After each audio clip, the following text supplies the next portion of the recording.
falar um oi, porque a gente emenda o Fórum Global aqui dentro do Jornal da Fórum, né? Então as pessoas estão acompanhando os debates nacionais e a gente já entra de carona com os debates internacionais, né? E essa semana a gente teve, bom, além de todos os fatos com relação à China, que a gente vai falar daqui a pouco, nós vamos depois, ao final, dar uma pincelada sobre os Pandora Papers aí, se você quiser depois falar também um pouquinho, Elias, o que você acha, principalmente pelo fato de tantos ex-presidentes, 11 ex-presidentes, se eu não me engano, latino-americanos, e 3 atuais presidentes super envolvidos, implicados nessa revelação gigantesca, né? São 11 milhões de documentos, são muitos anos de pesquisa, de investigação. Nós vamos também dar uma pincelada nos Estados Unidos, o plano de infraestrutura de 1,2 trilhão, né, de dólares do Biden está emperrado no Congresso. Isso demonstra uma fase específica aí do governo Biden, né? A gente vai falar um pouquinho sobre isso. O Brexit, eu acho que muita gente está acompanhando o que está acontecendo lá no Reino Unido, com o desabastecimento, principalmente desabastecimento de combustível, desabastecimento de alimentos nos supermercados, não porque os alimentos não existam, não estejam lá em algum lugar, mas porque você não tem quem transporte por conta das medidas restritivas que já se esperava que acontecessem com o Brexit, então o Boris Johnson está com essa situação lá para resolver. Então, eu não tenho tanto conhecimento da Inglaterra, viu? Sim, não, estou só dando um panorama geral e a gente vai entrar aqui mais no tema China. Tem um tema que acho que a gente vai entrar no tema China, que é o AUKUS, né? Esse grande acordo aí para a construção dos submarinos, né, nucleares, que deu uma confusão danada dos Estados Unidos até com a União Europeia, né? Mas que a gente vai falar um pouco, até quero explorar um pouco contigo, talvez, se você puder, esse papel da Austrália. Eu tenho acompanhado muitas notícias nos últimos dias, toda hora aparecendo muito o papel da Austrália. Crise migratória que a gente está tendo aqui muito forte com relação ao Haiti, o Haiti que teve as suas eleições novamente adiadas. Não sei se vocês estão acompanhando, gente, mas tem uma migração em massa de haitianos pressionando, né, as fronteiras do México, dos Estados Unidos, situação bastante terrível. Venezuela, vou falar um pouquinho também ao final sobre as eleições que estão chegando, diálogo com a oposição, corte de 6 zeros, mais uma vez os venezuelanos cortam aí zeros na sua moeda, no Bolívar.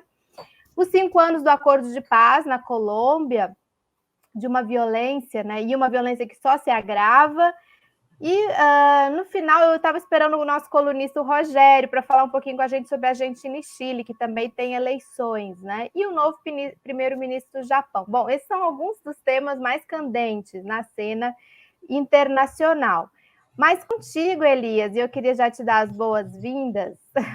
Muito obrigada, porque eu sei que o tempo é apertado e você faz 1000 coisas.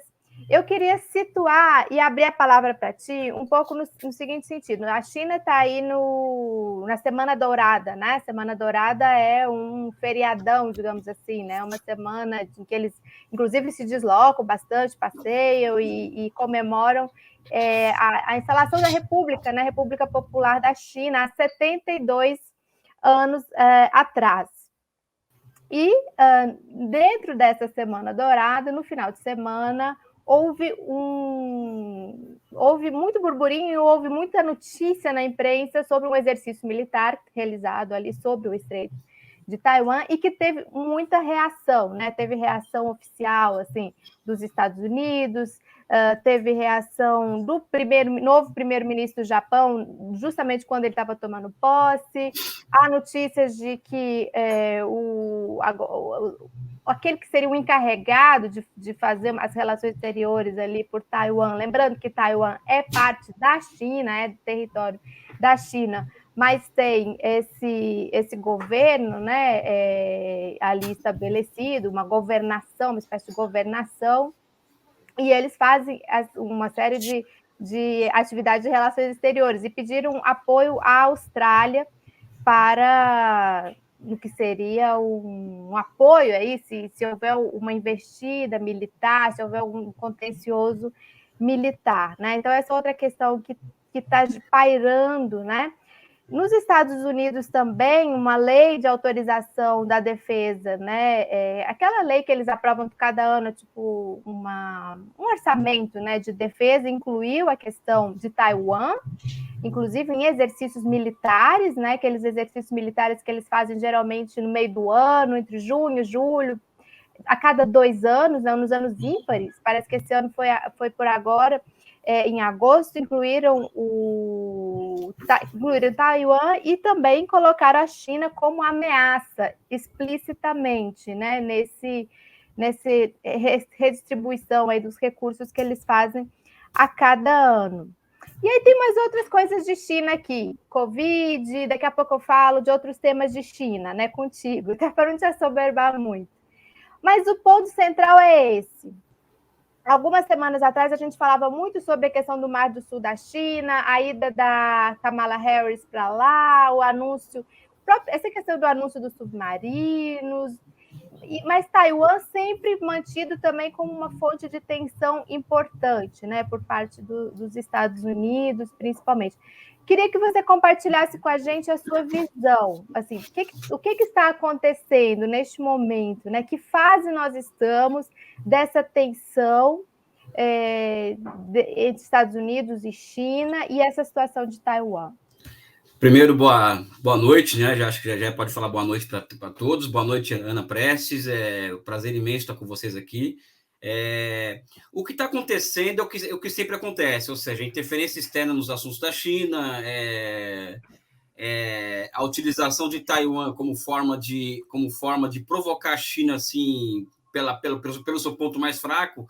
Quando falo ponto mais fraco, é o ponto mais sensível. O ponto fraco é meio feio, né? Mas é o ponto mais sensível da China. Só que o que está acontecendo de fato, Ana, não dá para tirar esse contexto atual, porque esse mesmo contexto atual está desde 49, né?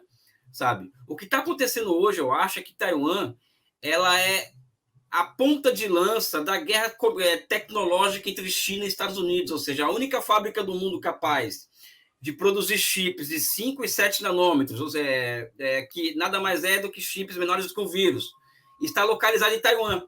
E é um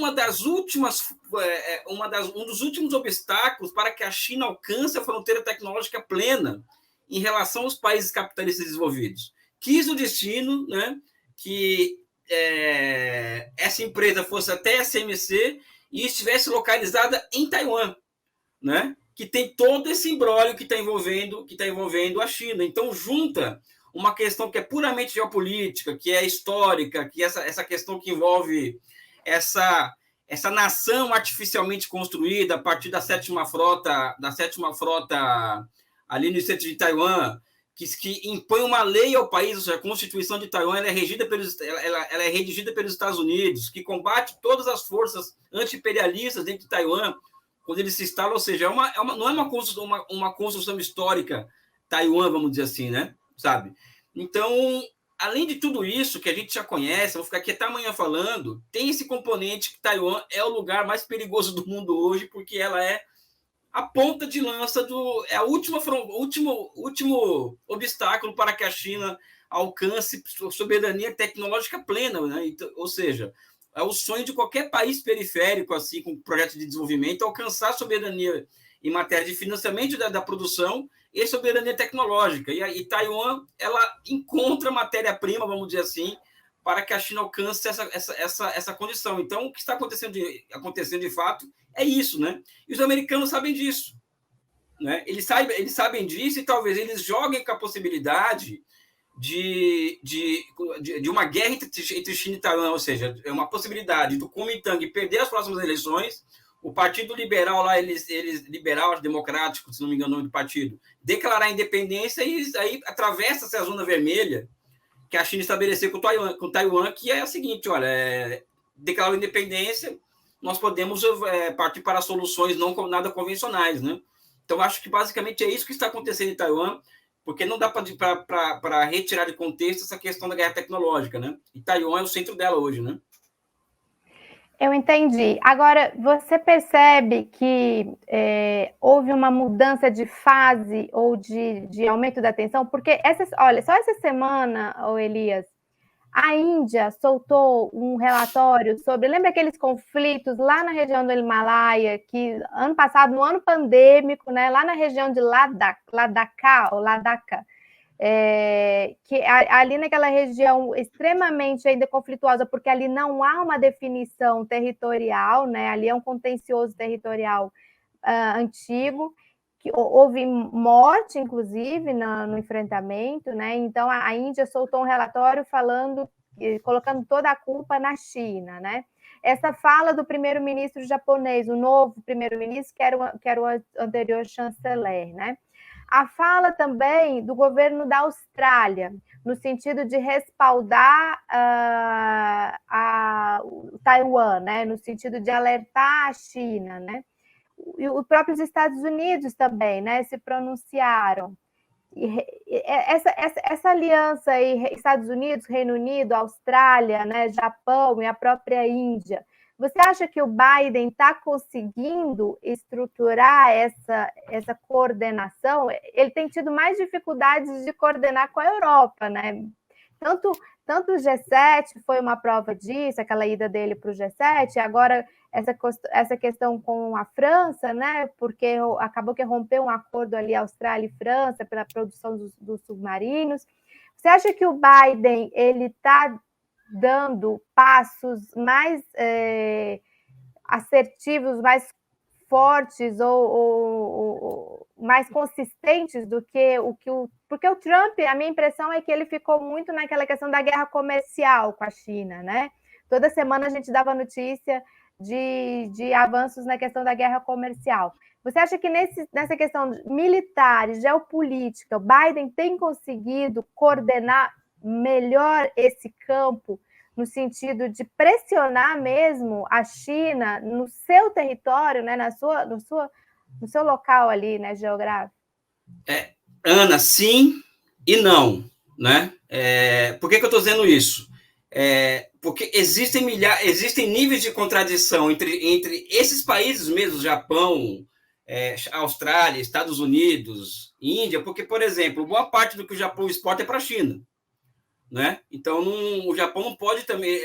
A China conseguiu montar uma ratoeira para esses países todos e que boa parte deles depende do mercado chinês para fecharem suas contas no final do ano, sua balança comercial. Né? Então, existe essa contradição e existe uma outra contradição que é entre eles mesmos. A Austrália, por exemplo, e são as coisas pitorescas da história da geopolítica que você entende 1000 vezes mais do que eu. A Austrália. A China ela começou com aquela escalada de retórica anti-chinesa, os americanos, olha, vai para frente aí que a gente vai ajudar vocês. E a Austrália, os chineses começaram a retalhar. De que forma? Começou a diversificar importadores de carne, por exemplo, de carvão. Você sabe de quem que a China está comprando carne hoje ao invés da Austrália? Não, de quem? Estados Unidos. Dos Estados Unidos. Estados Unidos, ou seja, então entre eles ali também não é uma coisa, não é uma relação fácil, não existe uma coordenação fácil entre eles, porque todos eles têm interesse na China. Inclusive os Estados Unidos, por exemplo, existe uma comissão no Senado e outra na Câmara que está pedindo para os americanos reduzirem ou anularem as tarifas de importação que o Trump colocou com relação às empresas que estão na China. Porque existe uma escalada inflacionária dos Estados Unidos que poderá levar o Partido Democrata a perder as próximas eleições legislativas nos Estados Unidos. Então, não é uma situação fácil também para o Ocidente. Além do mais, Ana, aí também vai muito a tua opinião também, porque você é uma expert nesse assunto todo. Aconteceu algo nessas últimas 2 semanas que a imprensa ocidental ignorou, que foi a comemoração dos 20 anos da Organização o Tratado de Cooperação de Xangai, né? Ou seja, que há 20 anos o Irã foi incluído nesse tratado e nessa reunião ficou acertado um governo de coalizão no Afeganistão, que o Paquistão iria ser chamado a ser o coordenador desse processo, ou seja, um fiador externo desse processo de formação do governo de coalizão e que marca, cá entre nós, a expulsão dos Estados Unidos do Oriente Médio. Então, o que está sobrando para os Estados Unidos na Ásia, que se comparar a 10 anos atrás, essa periferia da Ásia, com cada vez menos peso no mundo. Né? Então, eu acredito, por exemplo, eu fiz até uma brincadeira com os amigos meus, né, que são meio, gostam muito do Biden, que é o seguinte: o que é o programa do Biden de infraestruturas, que até agora não saiu do papel? O que é essa aliança entre Estados Unidos, Austrália, Japão, etc., perto desse acontecimento que foi essa última reunião da Organização de Cooperação de Xangai? Que eu acho que ali inicia um novo mundo, não gosto desse termo, mas um novo mundo aparece nessa reunião, né? Então, não sei se eu respondi a sua questão, mas eu acho que tem o outro lado também está jogando muito, que é os chineses, né? Sabe? Está jogando muito bem, na minha opinião, né? Sabe? Sim, essa é uma reação, né? Essa é uma reação que a gente percebe que é uma reação por conta justamente dos avanços, né, que a China tem. Elias, vou compartilhar com você duas perguntas que um internauta aqui que está acompanhando o debate fez, né? Ele pergunta, a mesma pessoa, ela pergunta se a todas as fakes e ataques, ele fala dos gringos, né, da extrema-direita, né, que também capitaneia o bolsonarismo, não tem nada de ideologia, mas sim uma disputa do norte, barrando a China de avançar, né? E essa mesma pessoa pergunta o seguinte: se de fato a China avançar, né, e tomar providências necessárias, que ela precisa envolver Taiwan, né, no seu governo, oficializar, sabemos que o norte vai agir, ou seja, os Estados Unidos vai reagir, ou essa ameaça de Austrália, ou outros aliados, né? O que a pergunta dele é o seguinte: vão deixar Taiwan se virar? Vão abandonar Taiwan? Se realmente a China for para cima? Acho que a pergunta dele é um pouco isso, né? Se a China, tipo assim, eles vão pagar para ver ou vão recuar, digamos assim? Né? Olha, eu vou ser bem honesto, vai esse Ana. apoio a Taiwan. Se você me permitir, eu vou fazer uma coisa que não se faz em análise internacional, tá? Que é arriscar uma opinião. Eu acho que eles vão deixar Taiwan, quando eles virem o poder militar chinês caindo sobre Taiwan, eles vão deixar Taiwan falando, entendeu? Eu acho que vai ser muito semelhante à União Soviética com relação à guerra sino-vietnamita do ano de 79, né? Ou seja, o Vietnã tinha um tratado com a União Soviética de caso o Vietnã fosse atacado, a União Soviética intervia a seu favor, e os chineses testaram a capacidade de intervenção soviética quando eles fizeram aquela guerra de 40 dias, inclusive foram derrotados pelo Vietnã naquela guerra, né? Eu acho a mesma coisa hoje. Eu não sei até que ponto que americano, Austrália, teria peito de enfrentar a China numa guerra aberta ali em Taiwan, entendeu? Não sei. Eu acho que não. Eu acho que se a China decidir invadir, não vai haver força no mundo capaz de reverter isso. Vai ser uma carnificina, talvez a maior carnificina dos últimos 30, 40 anos, né? Mas é o que pode acontecer. Com relação a fake news, pessoal, boa parte da extrema-direita americana tem negócios com a China, pessoal. Sabe? É uma teia de contradição tão grande, mas eu acho que muito do que envolve essas fake news sobre a China não tem nada de ideologia. O que tem é o seguinte: é política externa-americana agindo abertamente. Vai agir dentro do. Olha só, pessoal, é o professor que se diz marxista na universidade, que ataca o autoritarismo chinês, é o cara de extrema-direita que a China você vai tomar vacina chinesa, vai virar jacaré, ou seja, existe um amplo espectro de difamação, de calúnia de difamação que envolve a China, que vai de A a Z do espectro político, com muitas exceções. Então já existe essa guerra fria entre nós. Isso já está presente no dia a dia. Você sai na rua, você percebe isso. Você discute no boteco, você percebe isso. Não é mais uma coisa que está ali na guerra comercial, tecnológica, tarifa, corrida armamentista, não. Já está no nosso subjetivo já há um bom tempo essa guerra, e nós ainda não nos demos conta disso, talvez, né? Então, só pedir desculpas também aqui, Elias, que eu não citei a pessoa que fez a pergunta, foi a Andrea, ela está como W4 Online, e ela estava ontem com a gente no Roda Mundo também. Obrigada, Andrea, a gente também estava discutindo lá ontem vários temas internacionais. Por falar nessa questão de Guerra Fria, né, que você citou, Elias, na semana em que, novamente, a China zera os casos de Covid, né? Esse mesmo grupo aí articulado, né, Austrália, Estados Unidos, Reino Unido, solta um estudo, não sei se você viu, que acusa a China de ter adquirido uma grande quantidade de equipamentos, instrumentos para montagem dos testes PCR em maio de 2019. Então, assim, eles não cansam de insistir nessa tese do vírus, que o vírus já estava, que o vírus é culpa da China, que não houve alerta sobre Wuhan. Eles continuam, eles permanecem bastante insistem bastante nessa tese, né, de tentar descredenciar e deslegitimar a China no mundo hoje também por essa via da pandemia, né? O que você acha disso? Cara, o problema é o seguinte, é que também tem um outro fato de que já existe provas científicas, não estou falando que foi lá que nasceu o vírus, eu não entro nesse jogo de lacração ou de factoide, mas o vírus do vírus da Covid já estava circulando nos Estados Unidos antes do primeiro caso da China. Teve uns jogos militares, não teve uma história de uns jogos militares, eu acho. Tem o teste de uma gripe que surgiu na Flórida, que depois vão ver os anticorpos das testagens, ver que tinha restos de Covid, de vírus do Covid. Eu fiz um vídeo no Meia-Noite Pequim, tratando de onde veio o vírus e colocando essas questões, inclusive trazendo as fontes científicas que são norte-americanas, dizendo, olha, esse vírus estava circulando aqui antes do primeiro caso na China. Além de não haver evidência de que foi a China que criou esse vírus em laboratório, coisa do tipo, o que existe de evidência, Ana, por incrível que pareça, não é uma opinião minha ideológica, vamos dizer assim, o que existe de evidência até agora é que o vírus circulava nos Estados Unidos antes de circular na China, antes do primeiro caso chinês. Isso é evidência científica de uma revista científica americana com um grupo de pesquisadores, tá? Aliás, quem quiser dar um toque, procurar esse vídeo que eu falo do Covid no Meia-Noite Pequim, no canal da Fundação Maurício Trabalhos, pode dar uma olhada lá, porque lá está documentado essa questão.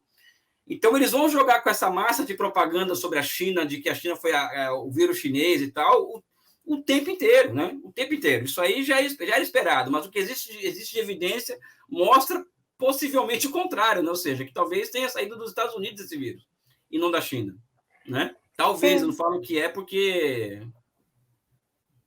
E essa é uma evidência de uma espécie de uma nova Guerra Fria mesmo, né? Porque você fica girando em torno desses temas globais e que acabam tendo um apelo também subjetivo, né? No subjetivo das pessoas, né? Faz parte de uma guerra cultural também, né? Uma guerra ideológica também, né? Sobre como lidar com os grandes temas mundiais. Bom, Elias, você quer comentar mais alguma coisa sobre China antes de a gente mudar? Vou te explorar aqui um pouquinho mais. Quero te ouvir sobre Pandora Papers também, sobre outros temas. Eu acho que eu queria mais trazer essa questão que a Guerra Fria já está entre nós.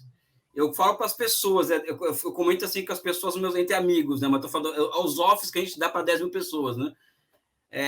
Desde aquele professor que se diz marxista na universidade, que fala do autoritarismo chinês, até o cara de extrema-direita que fala que a vacina chinesa vai transformar você em jacaré. Ou seja, o cerco à China, a tempestade semiótica contra a China já é parte do nosso cotidiano. Né? E isso tem muito, evidente, de anticomunismo, etc., mas tem muito de racismo também nessa história. Né? Ou seja, o racismo amarelo ele é tão forte no Ocidente quanto o racismo estrutural negro no Brasil, por exemplo, e nos Estados Unidos. É que nós não temos muitos relatos disso no Brasil, mas no Ocidente é muito forte o racismo contra os amarelos, né? Chega a ser estrutural da mesma forma como o racismo contra os negros brasileiros, né? No Ocidente, né? No caso do racismo amarelo. Agora pode me explorar nos outros assuntos.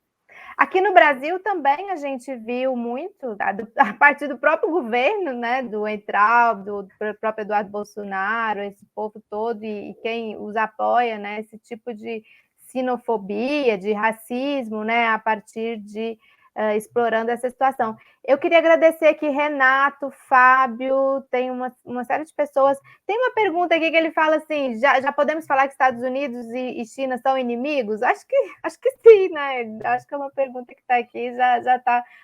Aí, o Fábio, Estados Unidos e China hoje são inimigos? São. Amigos não são, né? Amigos é que eles não estão muito, não, né? Bom, Elias, essa questão aí dos Pandora Papers, que vem na esteira do Panama Papers, né, que é de alguns anos atrás. Eu sei que você já explorou isso, já falou sobre isso em outros programas, né? Isso rende muitos assuntos e rende muitas, como diria, desdobramentos, né, desses assuntos. E há muita polêmica, muita controvérsia também, até de como são montadas essas operações, como são feitas as investigações, o que é revelado, o que não é revelado. Mas o fato é que aqui na América Latina, algo que é inescapável de se observar é que figuras ligadas ao sistema financeiro, ao sistema bancários, né, como um Pinheira, um Guilherme Lasso, um Paulo Guedes, né, todos vieram dessa origem, né? O Pinheira, ele começou lá com ele tinha uma empresa de créditos, de cartões de crédito, né? O Guilherme Lasso foi presidente do Banco do Guayaquil, chegou até 14 offshores, aí está no Pandora Papers. O Paulo Guedes também, ele vem, né, dessa origem, inclusive ligado também aos chilenos. O que você acha, o que isso soma ou não soma, na sua opinião, para a guerra política no Brasil e na América Latina entre a restauração conservadora e os setores progressistas, o campo progressista? Eu já estou aqui falando com as mãos, porque eu estou achando, Ana, que existe a questão de ter que ser denunciado, o cara enriqueceu a partir de uma taxa de câmbio que ele administra, tanto ele quanto o presidente do Banco Central, mas existe algo que é muito mais profundo e que nós estamos explorando muito pouco, que é o quê?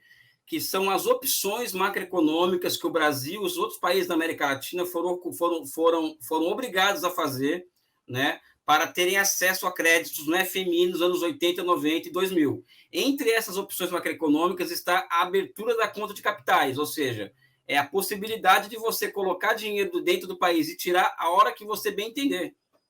Então, existe um pano de fundo que é muito pouco explorado, principalmente entre nós esquerda, desculpa, é autocrítica mesmo, sabe? Aliás, é esse tipo de autocrítica que você tem que fazer, não a que a Globo News quer, né? Que é o seguinte, ou seja, o que o Paulo Guedes fez foi observar um fenômeno, tirar o dinheiro do Brasil e colocar fora. Até aí não existe legalidade. A ilegalidade são outras, vamos dizer assim. O que nós temos que atacar, eu acho, são os mecanismos institucionais que permitem que uma pessoa tire e coloque dinheiro no país ao seu bel prazer. Ou seja, fechar a conta de capitais do Brasil talvez seja, Ana, um dos principais pontos que envolve a construção da nossa soberania nacional. Né? Ou seja, como que o cara tira 14 milhões de dólares, coloca no paraíso fiscal? Se a gente pode montar uma conta no paraíso fiscal, um país sério isso não pode, mas a nossa legislação permite. E depois aí vem a questão que está mais pegando. Ele se transforma em ministro, ele e o presidente do Banco Central, os responsáveis pela política monetária brasileira, por intervenções no mercado de câmbio, no mercado de swaps, né? E os dois, eles quintuplicam a sua riqueza nesses paraísos fiscais no tempo que eles estão à frente da economia brasileira. Isso chega a ser escandaloso. Isso valeria prisão preventiva e apreensão de computadores, celulares, esse negócio todo. Agora, que a direita latino-americana está completamente metida nisso até o pescoço, nem para você, que é uma estudiosa do assunto, uma das pessoas que mais estudam isso, talvez na América Latina seja você, muito menos para mim, que estudo muito menos, ou seja, que a direita latino-americana é esse esgoto aí que o Pandora Papers ele nos apresenta, não tenho a menor dúvida disso. Agora, eu acho que a discussão que a esquerda tem que fazer, Ana, não é da moralidade, se é certo ou errado o Paulo Guedes fazer isso. Acho que tem que ter esse campo de luta, tem que chamá-lo para depois no Congresso, demiti-lo, bater boom para ele ser preso, essa coisa toda que eu sou favorável. Agora, o problema é muito mais de fundo. E são os marcos institucionais que fazem com que o neoliberalismo se transformasse em política de Estado nos países da América Latina, no Brasil principalmente. E, vamos dizer assim, pouca gente percebe isso, mas o principal ponto, vamos dizer assim, o ponto principal da transformação do neoliberalismo em política de Estado é a livre circulação de capitais entre países, ou seja, a abertura de contas de capitais. Então, o governo popular no Brasil tem que se comprometer em fechar essa conta de capitais. Elias, o que é isso, Elias?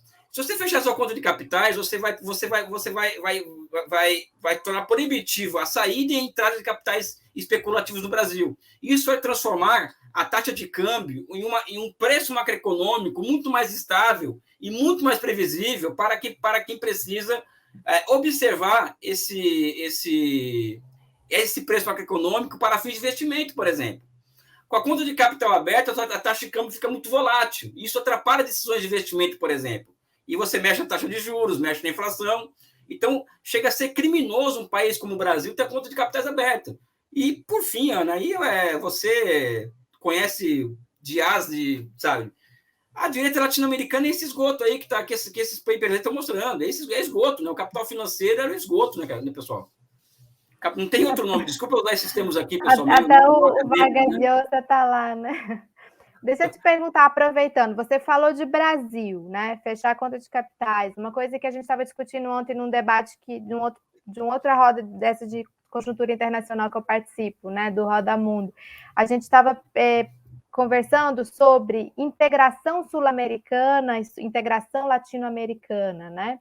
E, por exemplo, o Guilherme Lasso acabou de firmar um acordo novo com o FMI, né, de não sei quantos bilhões. O que o Macri fez com a Argentina, né? Que o Alberto Fernandes até falou na Assembleia Geral da ONU que o Macri foi um deusicídio, tipo assim, um suicídio pela dívida, né? Existem mecanismos que possam ser estruturados a partir de uma integração sul-americana? A gente está vendo aí, por exemplo, agora o Obrador, tem um eixo aí, né? Fernandes, Lúcio, Obrador aí na América Latina, tentando fortalecer a CELAC, emparedar um pouco a OEA.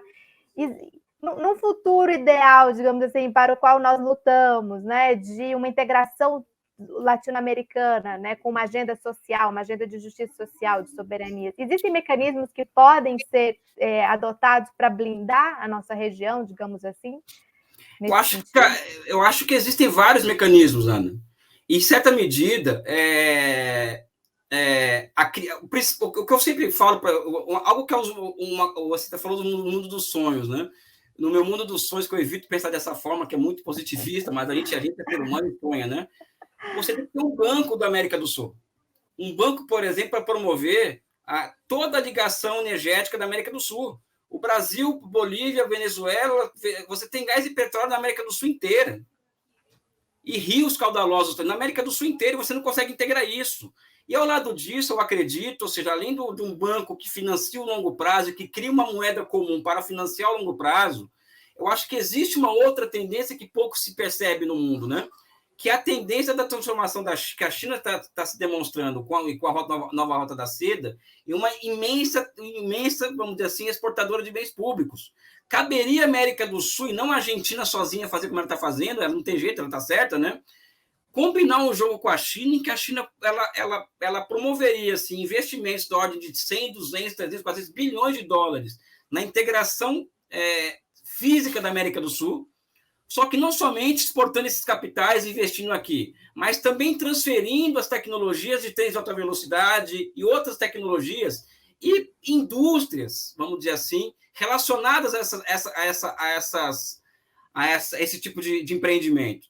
Isso abriria um caminho também para a reindustrialização da América do Sul, América Latina e do Sul, a partir desses investimentos chineses. A grande questão é que muitas vezes os governos da América do Sul observam os investimentos chineses como uma forma de enfrentar o curto prazo, e não existe o consenso em torno de longo prazo. Então, existe essa questão do Banco do Sul para financiar as infraestruturas da América do Sul, financiar essa questão energética da América do Sul, e existe a possibilidade de negociar com a China esse pacote de investimentos que eu estou colocando aqui, já tenho falado faz um bom tempo, né? Agora, existe um déficit de pensamento estratégico muito grande, que não é privilégio da direita, isso que é entre nós, né? Em pensar as coisas nesses termos que eu estou tentando colocar, né? Eu estou falando aqui que eu sou uma América do Sul e um território econômico tão avançado quanto a Europa, por exemplo. Esse é o meu sonho, ou seja, sabe? E capitaneado, vamos dizer assim, pelo Brasil e pela Argentina, ou seja, os dois principais países daqui da região. Acho que não dá para falar em futuro da América do Sul sem falar em Brasil e Argentina juntos, né? E sem a América do Sul completamente junta, né? Então, eu acho que existem vários mecanismos, Ana, para enfrentar essas questões. Agora, que não existe consenso estratégico nem entre nós, por exemplo, né? Enfim, ficaria até amanhã falando sobre esse mecanismo aqui com você. E nós temos cabeças brilhantes, né? Nós temos pesquisadores, cientistas, ativistas, nós temos muita gente que precisava ter uma coordenação. E já houve iniciativas, né, como do Banco do Sul, no âmbito da Unasul, né, ou de... não sei o que você pensa, depois talvez falar um pouquinho sobre a questão do Mercosul. O Mercosul está sendo atacado aí, né, o próprio Guedes vai atacando o Mercosul, os uruguaios também meio que largaram, assim, deram as costas para o Mercosul, estão fazendo os acordos, estão montando aí um grande acordo de livre comércio com com o Uruguai. Mas eu queria sair um pouquinho aqui da América do Sul, um tema que chamou muita atenção, até porque ele visualmente ele tem muito apelo, né? Que é essa questão do Brexit, né? Então você vê o Reino Unido, Londres, né? Capital do Império Britânico, assim, há um tempo atrás, né? O país mais poderoso do mundo, digamos assim. Você vê as pessoas se estapeando, né, para conseguir colocar combustível nos postos, a questão do desabastecimento de alimentos nos supermercados, grandes redes de supermercados, essa crise da questão do trabalho, né? Enquanto, por exemplo, outro dia a gente falava aqui da Alemanha, do fim da era Merkel, né? Como que a Merkel, espertamente, ali em 2015 a 2017, com toda aquela questão dos refugiados, ela incorporou, né, todos aqueles migrantes, hoje já uma grande massa de trabalhadores na Alemanha é exatamente desses migrantes, né? Como que você enxerga isso aí? Isso é um custo normal, natural de uma transição do Brexit? Isso pegou os britânicos um pouco de surpresa? Eles não esperavam que fosse assim? Como que você enxerga esse futuro aí do Brexit, Reino Unido fora da União Europeia? Primeiro que eu disse, eu achava que estava em off, mas eu estava ao vivo, né? Quando eu falei aqui, eu acho que não entendia muito dessa questão que envolve diretamente a questão energética. Então a gente tem que ser espirituoso e falar, olha, achava que estava em off, tá? Mas eu vou arriscar uma opinião que envolve de forma mais geral essa questão que envolve o Brexit e a União Europeia. A União Europeia é a ideia política mais brilhante do mundo e é a ideia econômica mais estapafúrdia do mundo.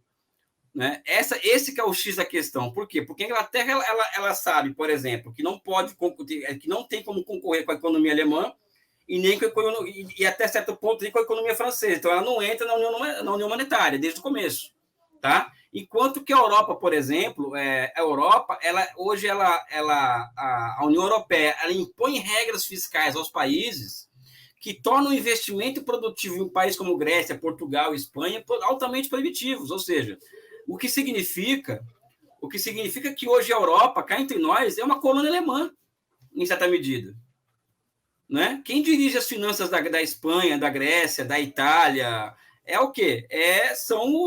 O ministro da Fazenda da Alemanha que dirige essas economias, porque, no fundo, é a Alemanha quem decide para onde vai o dinheiro ou não vai. Então, eu acho que o futuro da Europa, vamos dizer assim, passa por uma talvez no pós-Covid, eu não acredito muito nessa. Os meus amigos keynesianos acham isso que é muito possível, eu acho que não.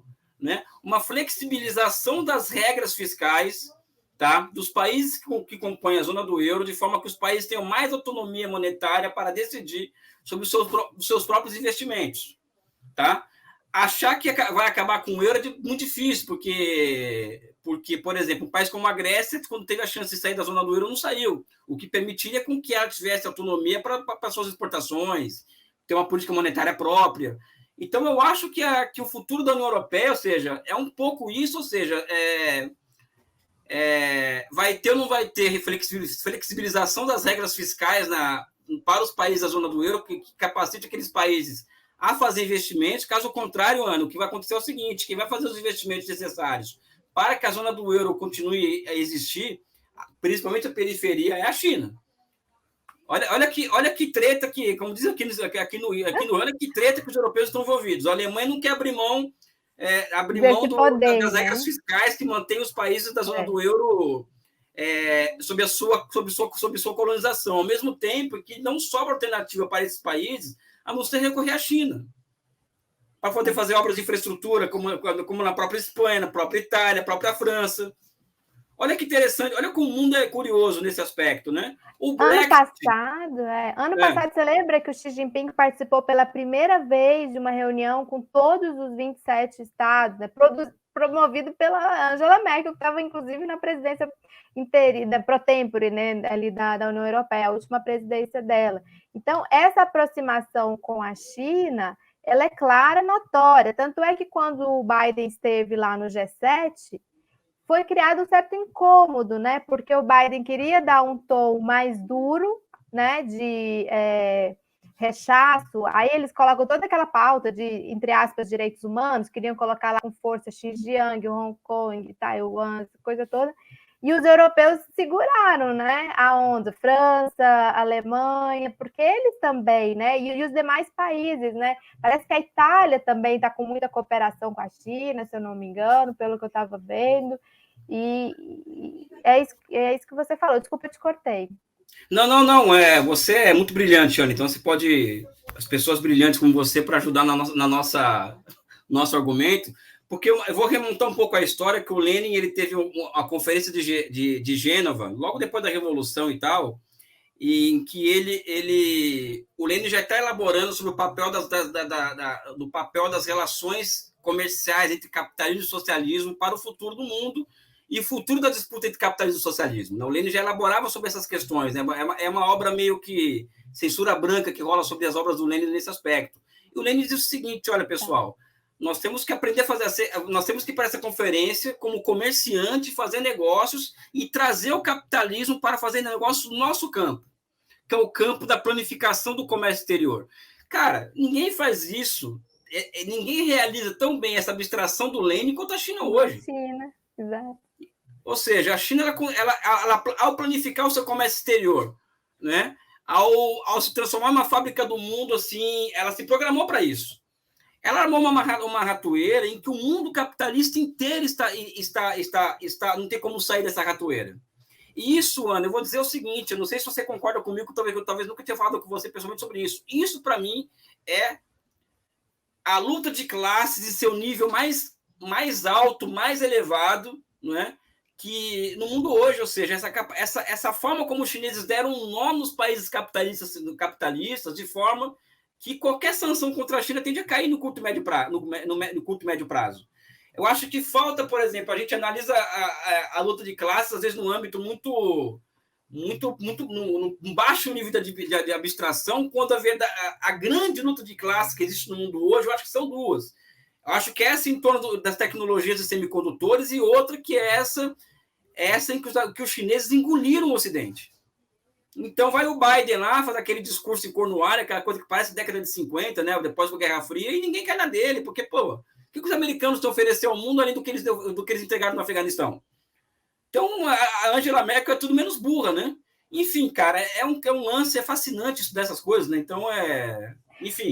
Você fala dessa questão dos semicondutores, e como que você vê essa questão da economia verde e essa capacidade que a China tem apresentado de inovar, inclusive, né, tecnologicamente nessa área, e também colocou um pouco em xeque, né, os Estados Unidos, pelo que a gente tem percebido, né?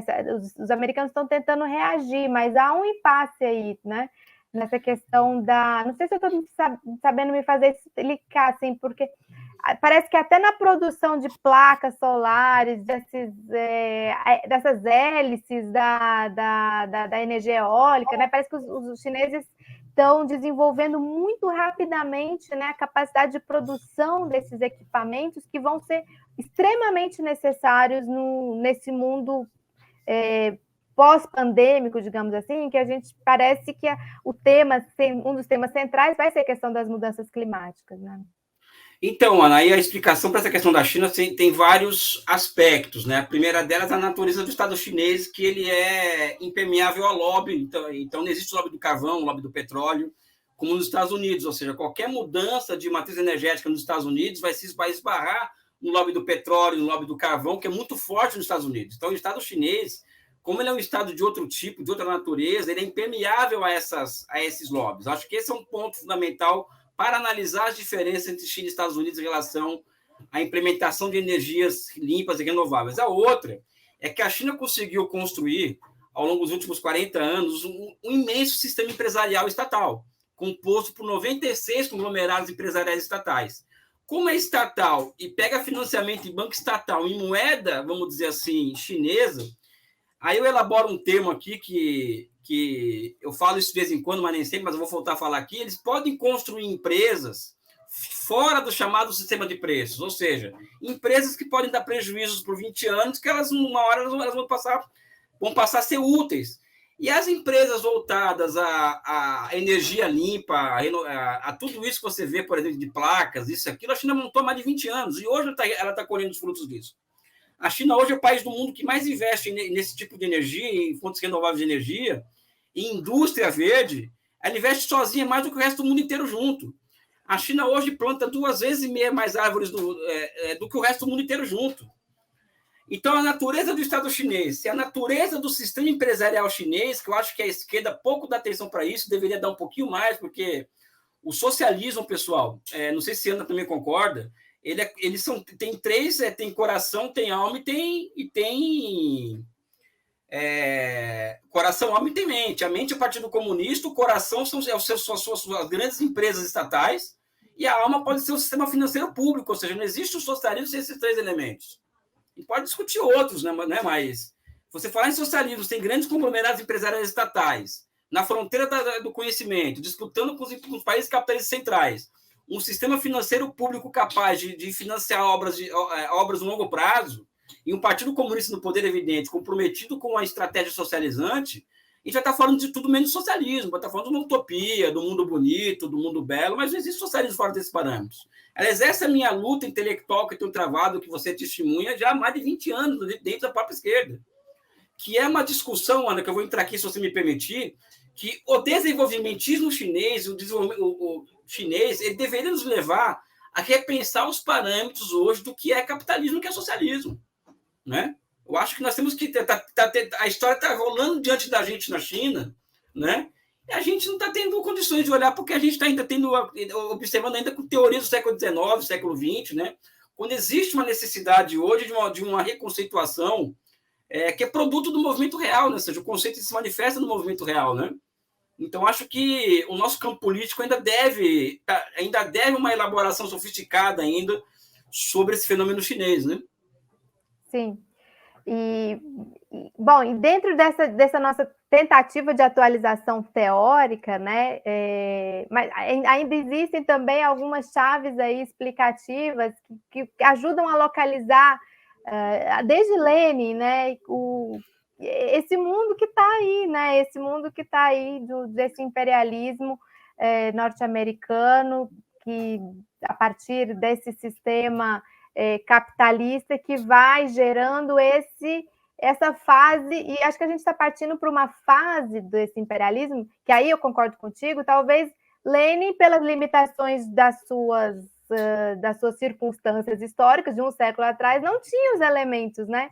Porque ele falou de tudo, falou do monopólio, falou do avançado capital fictício, do capital dos créditos, mas e o pós, né? Como ficou esse pós? Talvez esse momento que a gente esteja vivendo hoje, né? Com esse desenvolvimento da China, em que as pessoas ficam tentando enquadrar aí nesses elementos e às vezes não conseguem, sem esquecer que na China o Estado ele tem e detém o controle, né, através do governo, do Partido Comunista, né, dos bancos, do sistema bancário, das principais empresas as empresas mais fundamentais, né, como você sempre fala bastante sobre isso, né?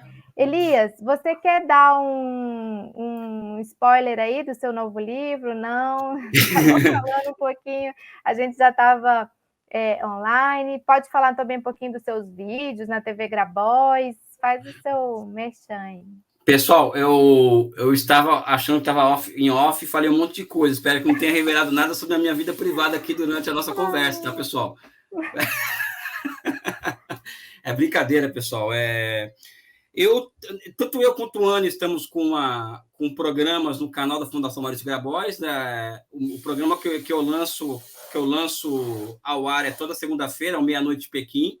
Inclusive, no atual episódio do Meia-Noite de Pequim, eu estou tratando do tema da homossexualidade na China, como que o Estado chinês trata essa questão, ou seja, é um vídeo ultra polêmico para muita gente, né? Então, eu trago esse tema, nessa economia que eu discuto, estou tentando trazer também esses temas também para esse programa, que está fazendo um sucesso razoável.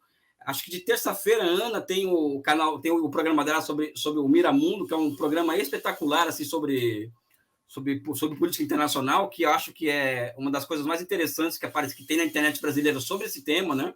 Porque ela traz um conhecimento sistematizado sobre as questões que ela traz, ela não está chutando nada ali, né? E também eu estou lançando um livro agora, pela Boitempo, em que é o livro em que eu e o professor Alberto Gabrielli, que é um economista italiano, nós sentamos por 3 meses na Itália para escrever esse livro, e que nós colocamos nesse livro tudo que nós achamos que é socialismo, né? E esse achar o que é socialismo passou pela constituição e a reconstituição de alguns conceitos marxistas, né? Por isso que vai causar uma bomba no debate esse livro, que chama-se China, o Socialismo do Século XXI, o nome do livro. Que é o seguinte: nós reconstruímos o conceito de lei do valor, o conceito de formação econômica e social, o conceito de modo de produção, nós alteramos, vamos dizer assim, mexemos nesses conceitos, né, para entender a China hoje, por exemplo. Então, vamos pegar aqui um spoiler aqui, Ana, que esse é o mais talvez a maior porrada de todas, assim, que eu vou sofrer. Existe uma falsa polêmica na esquerda de que o socialismo superaria a lei do valor, tá? O Marx nunca disse isso, ao contrário, ele dizia que a lei do valor continuaria subsistindo no socialismo. Só que nesse nosso livro, quando nós analisamos o desenvolvimento do capitalismo e do socialismo do século XX, e nós chegamos à conclusão de que o socialismo ele se desenvolve hoje no mundo sob amplas restrições, ou seja, falo amplas restrições, uma delas não é somente a de que o socialismo vai ter que conviver com a lei do valor dentro dele, e sim que ele vai ter que se adequar a um mundo em que a lei do valor é predominante. Daí a China ter montado todo o sistema empresarial orientado ao mercado. Daí o livro analisar, por exemplo, como nós analisamos as diferentes formas históricas e que o planejamento econômico toma na China, ou seja, é um livro razoável, ou seja, a tarefa que nós nos colocamos, a Ana acompanha isso, é muito ousada, vai cair como uma bomba no debate de ideias, porque vai dividir opiniões à esquerda do espectro político, mas eu acho, Ana, que foi um esforço necessário que nós fizemos, porque eu vivo incomodado intelectualmente com muita coisa, o Alberto a mesma coisa na Itália, e nós decidimos escrever esse livro. Vai sair uma versão maior desse livro pela Routledge, que é uma editora britânica, em que a parte teórica está um pouco mais desenvolvida, muito mais desenvolvida, e tem 2 grandes capítulos sobre Laos e Vietnã, que são 2 experiências de formações econômicas sociais, que nós chamamos de socialismo de mercado, né? E são pouco conhecidas no Brasil, né? A experiência do Laos, do Vietnã mesmo, são pouco conhecidas no Brasil. Então, e também partimos de um pressuposto de que a China, né, ou seja, ela em 78, o Estado chinês fabrica uma economia de mercado. Olha só o grau de desapego nosso com dogma, né? Nós concluímos, eu e o Alberto, por exemplo, que o socialismo chinês ele se reinventa através de instituições de mercado, ou seja, isso não está em nenhum clássico marxista, muito pelo contrário. Né? E que essas instituições de mercado que levam o socialismo a se reinventar na China também moldam instituições de planejamento econômico que foram capazes de construir essas empresas estatais que vocês estão vendo aí, que estão assustando o mundo inteiro, no bom sentido, claro. Né? Então, até que a Hillary Clinton fala, olha, a única forma de concorrer com esses caras é socializar os meios de produção. A Hillary Clinton disse isso. Então, é esse fenômeno que nós analisamos nesse livro, que vai sair pela editora Boitempo, né? Tá para sair daqui mais de 15, 20 dias deve sair. Estamos escolhendo capa do livro. Aliás, hoje eu vi as 2 capas, né? Para escolher, fiquei todo feliz, emocionado, né? Até comentei com a Ana, e não sabia que estava em off, mas eu falei, né? Enfim, pessoal, olha só antes de você se despedir, tem um superchat aqui, a Maria José perguntou se você tem algum texto ou vídeo sobre a questão do Tibete. E ela tem um vídeo meu. Desculpa, Ana, tem um vídeo meu no Meia-Noite Pequim, tá? Sobre o Tibete. E nesse vídeo, no Meia-Noite Pequim, eu trago referências, eu trago números sobre o Tibete, eu trago a história daquilo que envolve o Tibete, também trago alguma referência. Tem um texto, que eu acho que ele é maravilhoso, que saiu num livro que da Anita Garibaldi, de 99, organizado pelo saudoso Haroldo Lima, China, 50 anos, República Popular, em que o Duarte Pereira, que é um grande intelectual marxista, assim, ele fala ele escreve um texto chamado A Verdade sobre o Tibete. Né? Então, quem tiver curiosidade, olhe esse vídeo que eu fiz sobre o Tibete, também lê esse texto. Também não é difícil de encontrar esse livro, esse texto deve ter solto na internet, porque hoje tudo está na internet. Agora tem muita informação na internet, né, pessoal? Quem quiser saber sobre tudo, Tibete, Taiwan, Hong Kong, Xinjiang, que você tem coisas pro bem e pro mal na internet. Aí vai ao gosto de cada um, né? É isso. Tem que saber explorar. Elias, muito obrigada. Aliás, você ficou até o final aqui comigo. Obrigada, que você não me deixou só, porque hoje o Lucas não está aqui com a gente, o Lucas está descansando. Geralmente a gente faz com o Lucas e também com o nosso colunista direto da Argentina, que é o Rogério Tomás. Nem deu tempo de a gente entrar num tema, mas que eu acho que na próxima semana a gente vai acabar entrando. Eu acabei de dar uma olhada no Twitter, tá quente a situação lá nos Estados Unidos, sabe? O Biden tá apurado lá, inclusive com os próprios democratas que estão, um setor lá dos democratas que estão atrapalhando na aprovação desse pacote, né, trilionário aí, que eles estão tentando aprovar lá nos Estados Unidos. Eu queria agradecer muito todo mundo que participou, Renato, Maria José, Andréia, Veranize, todos que nos acompanharam aqui nesse instigante mundo aí de tentar entender o papel da China, né? Acho que o Elias, eu admiro muito o Elias, porque ele é estudioso, ele é curioso, ele não tem o medo da polêmica, ele polemiza mesmo, ele não tem o medo de dizer, olha, a gente pode até ter essa teoria aqui, mas essa teoria ela não está explicando, a gente precisa aprofundar. E eu acho, Elias, que você faz um grande serviço para o debate público, porque você estimula as pessoas a estudarem, você estimula as pessoas a procurarem respostas e se colocarem no debate, né, de uma forma saudável, de uma forma construtiva. Então, aqui pela Fórum, quero agradecer e dizer que nós vamos te convidar mais, porque você nos ajuda muito a vislumbrar. A gente não quer só dar a notícia do que está acontecendo, né? A gente quer tentar entender o que está por trás dessas notícias, desses fatos internacionais. Agradecer também ao Guilherme, que estava aqui na técnica, nos bastidores comigo. Eu, nessa minha estreia aqui, pilotando sozinha o Fórum Global, sem o Lucas, mas eu acho que deu tudo certo. Agradeço muito a todos, especialmente aí o Elias, pela participação. Quer falar mais Beijo no coração de vocês, pessoal. Não, beijo no coração de vocês. É minha marca registrada. Um forte abraço, beijo no coração de todos. Beijo, até a próxima.